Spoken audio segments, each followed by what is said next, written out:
पठान जी भैया। सिर्फ 10-12 गुंडों को ठोक के हम डॉन नहीं।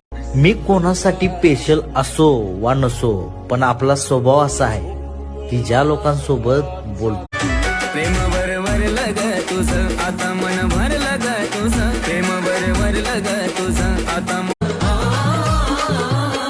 जीव लावून धोका देऊन प्रेमाच्या शब्दा खाऊन कैसे मैं बताऊं तुझे कैसा मेरा हाल वे जीना तेरी कसम बड़ी कठिन घड़ी है।